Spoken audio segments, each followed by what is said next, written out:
Hello guys, andito kami ngayon sa Tagaytay sa Royal.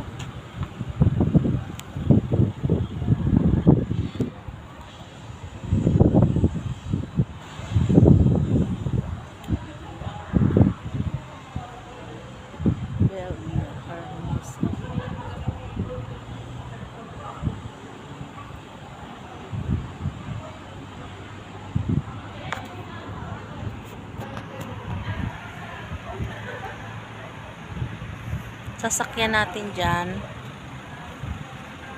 Paindang. Alas 9 tayo bukas, diba? Nung salis doon na 7.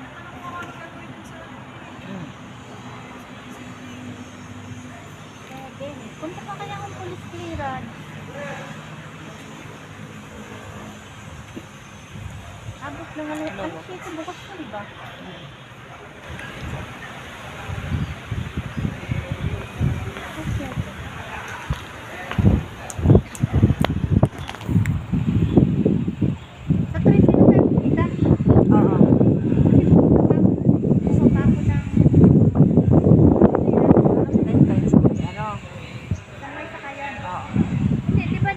Sa may PhilHealth ba yun?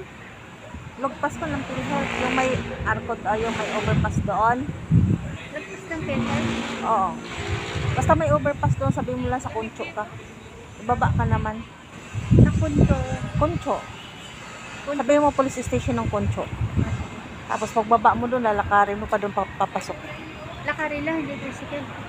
Lakarin lang, wala naman tricycle doon.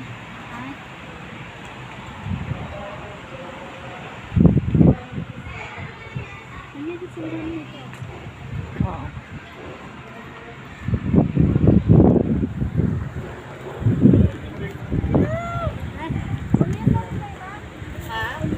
Oo, kaya lang ano kami? Pala-pala? Kasaybihan kami. Ayun, ganyan. Oo. Kabiyang. Kaibiyang Tanil.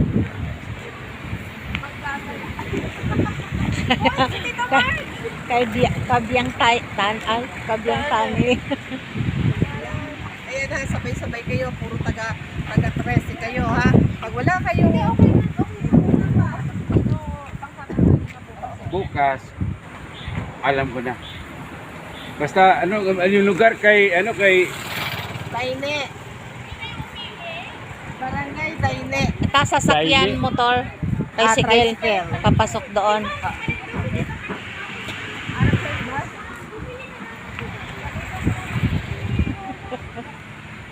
Daine.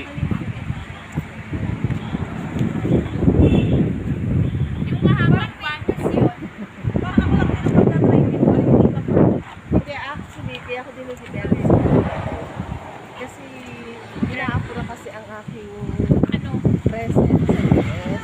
Yung kaibigan ko kasi, madadalhan ako ng pag-gastos ko. Lahat shoulder niya kasi para makapag-tourist sa US. And then, siya na bahalang pumanap sa akin ng nagiging work call. Oo.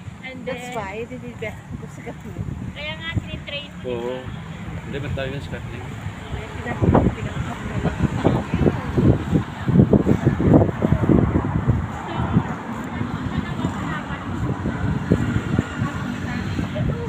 Hanapam ng apam.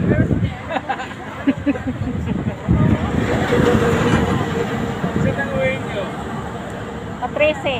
Oo nga, saan? Edi Paindang. Painda. Pamindis muna. Pamindis muna. Kasi ako kanina, nagpalabada ko eh.